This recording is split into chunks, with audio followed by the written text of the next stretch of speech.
제가 지금으로부터 6년 반쯤 전에 에릭 사이딩 신년 할례에서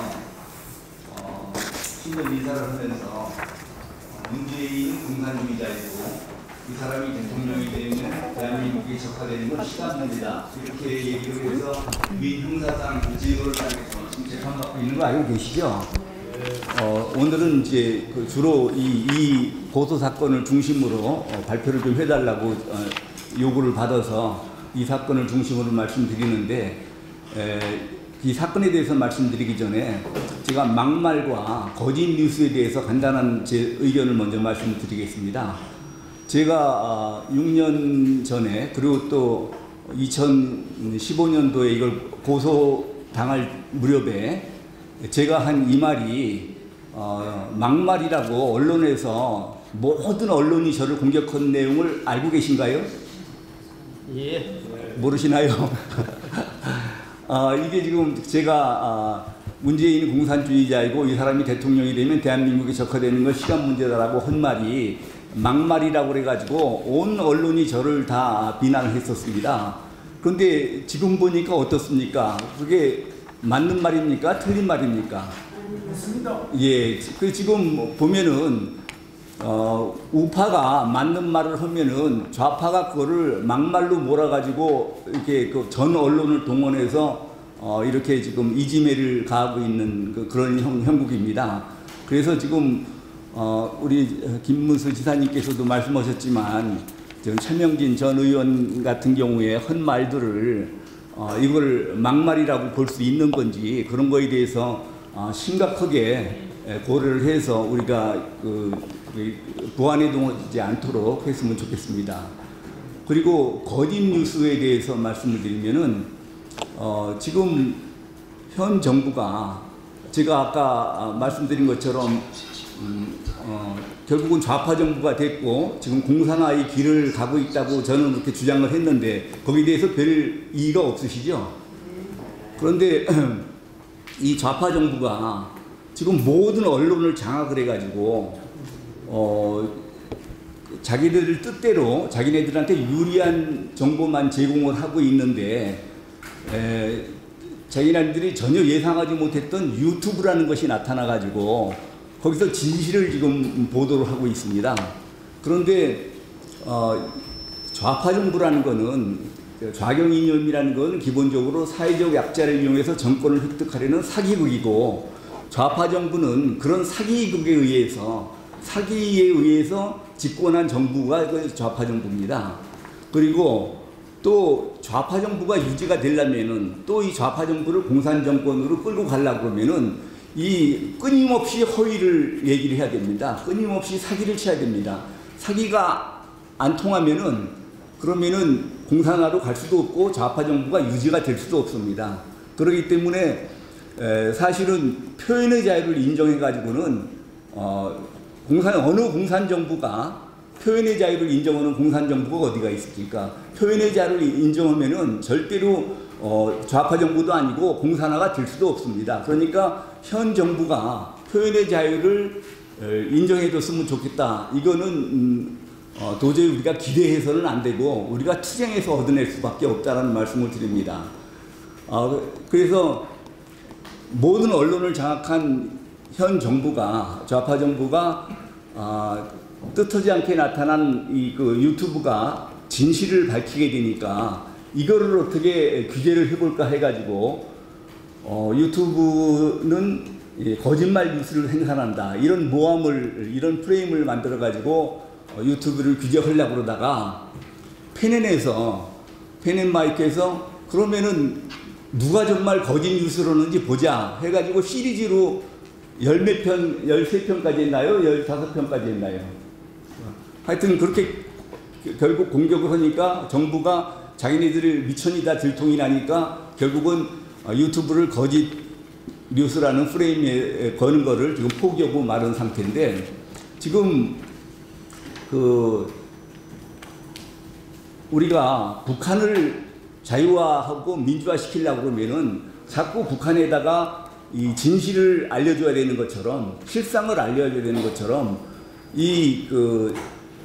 이 좌파 정부가 공산화로 가지 못하게 하려고 그러면은 끊임없이 우리가 그 진실을 알려줘야 됩니다. 진실을 알려줘야 되기 때문에 온 언론이 좌파 정부에 장악한 현 상태에서 이 그 유튜브들이 진짜로 엄청나게 막중한 일을 하고 있다라는 것을 이해를 하시고 우리 그 KBS, MBC, SBS 이런 거 보지 마시고 유튜브를 전 국민이 많이 봐주시길 바랍니다.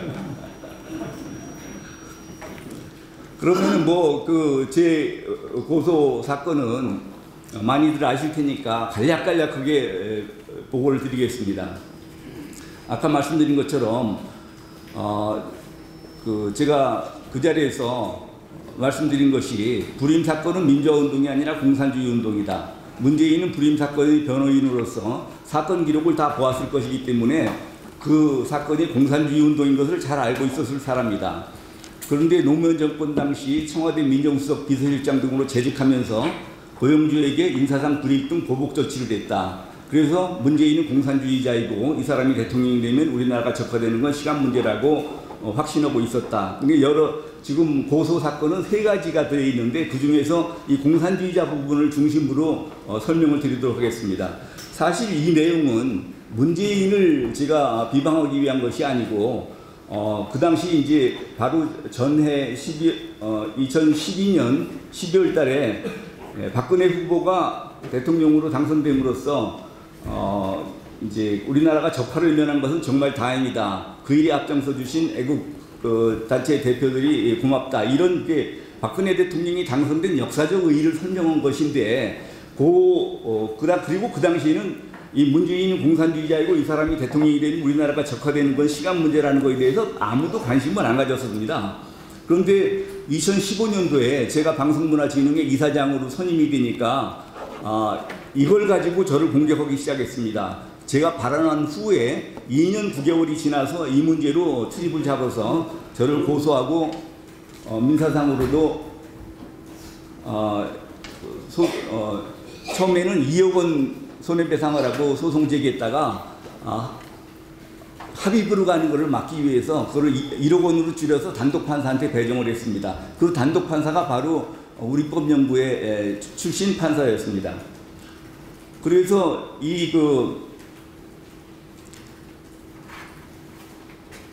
문재인이 고소한 건 2015년 10월인데 이거를 그동안에 검찰에서는 조사를 하지 않고 가만히 가지고 있다가 2년쯤 지나서 2017년에 5월 9일에 19대 대통령 선거에서 문재인이 당선되니까 7월 20일에 2년쯤 갖고 있다가 7월 20일에 공소제기를 했습니다. 근데 그 검찰이 왜 2년씩이나 갖고 있었느냐? 제가 발언한 내용은 우리 그 형법상 명예훼손이 될 수가 없는 내용이기 때문에 그렇습니다. 그때까지의 대법원 판례, 어느 대법원 판례를 봐도 이것이 명예훼손이 될 수가 없는 겁니다.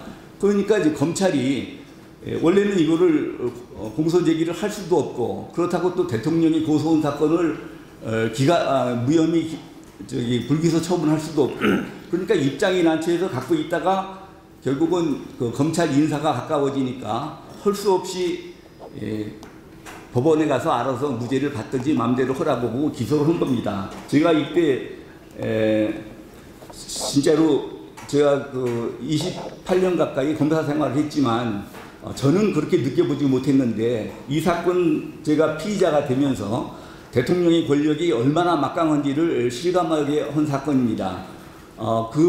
저로서는 항상 공정하다고 생각했던 자부했던 검찰이 그 대통령이 고소한 사건이라고 그래가지고 제대로 결정을 못하고 이거를 법원에 기소해서 자기네들 책임을 면했다는 것에 대해서 아주 실망이 짝이 없습니다. 그럼 왜 제가 이런 발언을 마음 놓고 했는지 또 이것이 죄가 안 된다고 제가 생각했는지 그때까지 대법원 판례를 몇 개만 읽어드리겠습니다. 이 자료에 나와 있기 때문에 일부만 읽어드리겠습니다. 좌와 우의 이념 문제는 국가의 운명과 이에 따른 국민 개개인의 존재 양식을 결정하는 중차대한 쟁점이고 이 논쟁에는 필연적으로 평가적 요소가 수반되는 특성이 있다. 그러므로 이 문제에 관한 표현의 자유는 넓게 보장되어야 하고, 이에 관한 일방의 타방에 대한 공격이 타방의 기본 입장을 왜곡시키는 것이 아니란 부분적인 오류나 다소의 과장이 있다 하더라도 예를 들어 섣불리 불법행위 책임을 인정함으로써 이 문제에 관한 언론을 봉쇄하여서는 안 된다. 저는 오류나 다소의 과장도 없었습니다. 그러니까 당연히 이 판례에 딱 떨어지는 내용이어서 이건 죄가 될 수가 없는 내용이고, 또 보겠습니다. 당의 표현이 공적인 존재의 정치적 이념에 관한 것일 때에는 특별한 의미가 있다. 그 공적인 존재가 가진 국가 사회적 영향력이 크면 클수록 그 존재가 가진 정치적 이념은 국가의 운영에까지 영향을 미치게 된다. 그러므로 그 존재가 가진 정치적 이념은 더욱 철저히 공개되고 검증되어야 한다. 이 문재인 같이 대통령 후보가 된 사람에 대해서는 더욱 철저히 공개되고 검증되어야 한다. 이런 명백한 그 대부분 확실한 대부분 판례가 있기 때문에 저는 이것이 형사적으로 문제가 된다든지 그런 건 꿈에도 생각을 안 하고 자연스럽게 그런 발언을 했던 것입니다. 그런데 정말로 다행스럽게도 기소된 지 1년쯤 후에 작년 8월 23일 날 서울중앙지방법원에서 1심 선고가 됐는데 무죄 선고를 내렸습니다. 이거는 사실은 제가 검찰이 저를 죄가 안 되는 걸 뻔히 알면서도 기소하는 걸 보고 1심에서도 대통령 체면을 생각을 해서 그냥 유죄 판결을 해서 항소심에 가서 무죄를 받든지 말든지 맘대로 하라 이런 식으로 나올 줄 알았는데 정말로 1심에 그 용기 있는 소신 있는 판사를 만나서 종전 대법원 판례대로 무죄 판결을 받았습니다. 이분은 그 정말 양심에 따라서 소신을 가지고 상급심에 미루지 않고 대법원 판례대로 법리대로 판결해 준 거에 대해서 제가 진심으로 고맙게 생각하고 이분이 언젠가는 사법부에서 훌륭한 분으로 평가를 제대로 받을 수 있는 날이 올 거를 기대하고 있습니다. 김경진 판사입니다.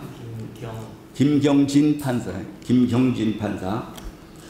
무죄 이유는 공산주의자라는 것은 그렇게 이리적인 개념이 아니고 다의성을 가지고 있고 그리고 사람마다 다르게 이해를 하고 있기 때문에 공산주의자라는 표현을 사실의 적시라 표현이라 볼 수 없다. 사실의 적시라 볼 수 없다. 이거는 의견이고 평가지 사실의 적시가 아니라는 겁니다.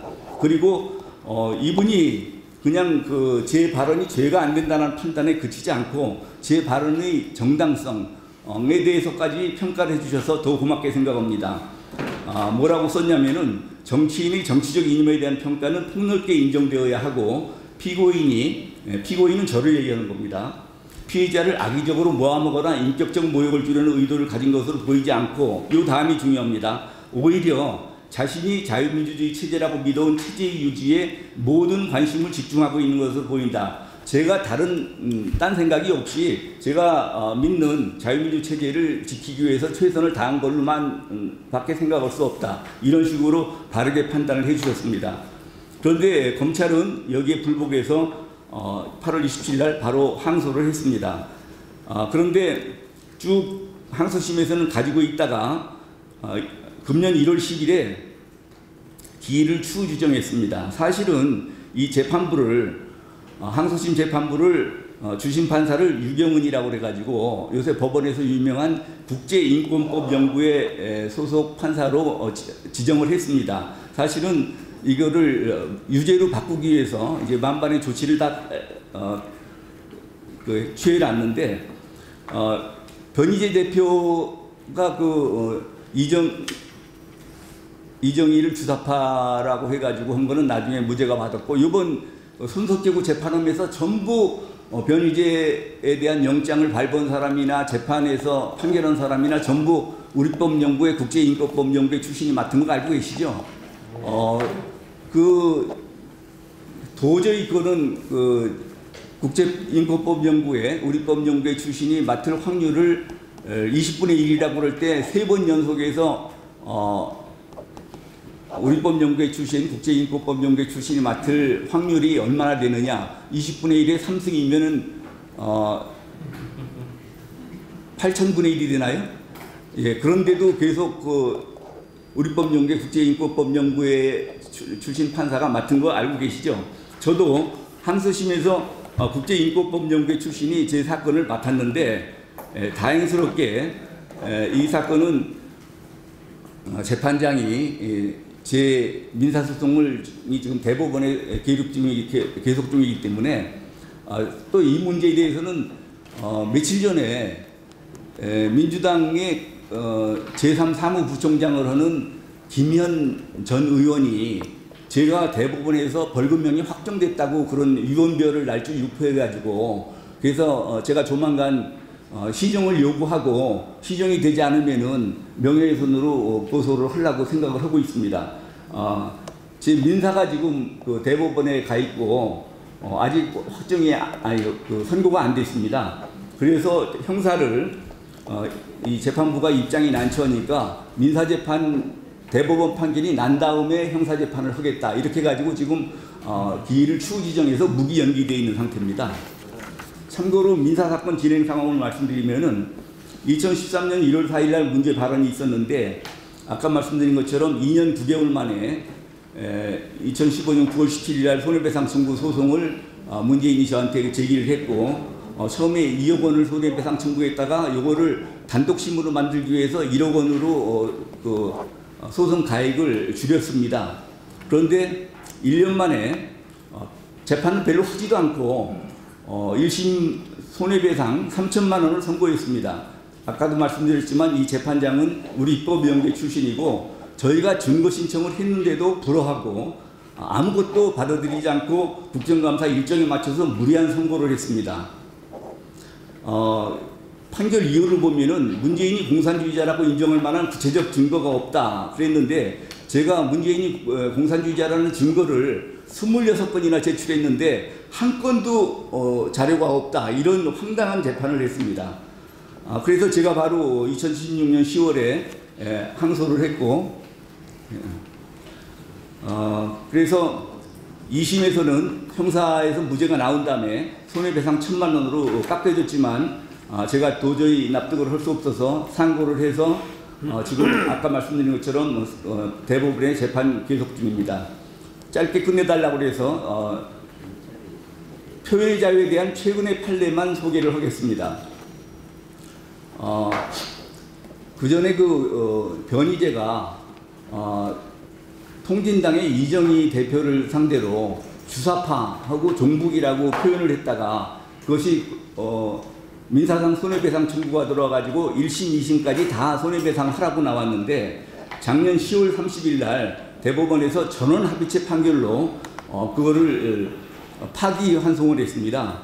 그 이유가 종전의 대법원 판례보다도 더 이 표현의 자유를 많이 보장을 했는데 종전에는 이제 형사 문제만 주로 표현의 자유를 인정했다 그러면은 이 민사 문제까지 해서도 표현의 자유를 더 인정해야 된다 이런 취지입니다. 명예훼손과 모욕에 대한 과도한 책임 추궁이 정치적 의견 표명이나 자유로운 토론을 막는 수단으로 작용해서는 안 된다. 정치적 표현에 대하여 명예훼손이나 모욕의 범위를 지나치게 넓게 인정하거나 그 경계가 모호해지면 헌법상 표현의 자유는 공허하고 불안한 기본권이 될 수밖에 없다. 공직자 등에 대해 비판하거나 정치적 반대 의견을 표명하면서 사실의 접수가 일부 포함된 경우에도 불법행위 책임을 인정하는 것은 신중해야 된다. 이런 내용으로 작년에 전원 합의체 판결이 있었습니다. 마지막으로 전원 합의체 판결에서 지적한 것처럼 형사상으로는 무죄라 하면서도 민사상으로 제 경우처럼 형사는 무죄인데 민사상은 손해배상 추금을 져야 한다. 이러면은 이것은 표현의 자유가 보장된 사회라고 할 수가 없습니다. 그리고 참고로 말씀드리면은 지금 문재인은 대통령의 지휘에서 공천권 등을 활용해 가지고 변호사들에게 무료 변론을 시키는 것으로 알고 있습니다. 그런데 이건 제가 심각한 문제라고 생각합니다. 이거는 일반 공직자들 같으면은 김영란법 위반에 해당될 겁니다. 그런데 자기는 저렇게 마음대로 자유롭게 고소를 하고 민사상 손해배상 청구 소송을 하는데 피고로서는 그거를 막으려면은 변호사 선임 비용이라든지 저는 다행히 그 한변에서 우리 김태훈 변호사님이랑 한변에서 무료 변론을 해주고 있긴 하지만 이게 지금 피고로서 이런 소송을 당하면은 이게 정말 이게 정신적으로나 물질적으로나 그 피해가 이루 말할 수가 없습니다. 이런 식으로 괴롭히는 거는 표현의 자유를 정말 심대하게 위협하는 것이다. 이런 말씀을 꼭 드리고 싶습니다. 감사합니다.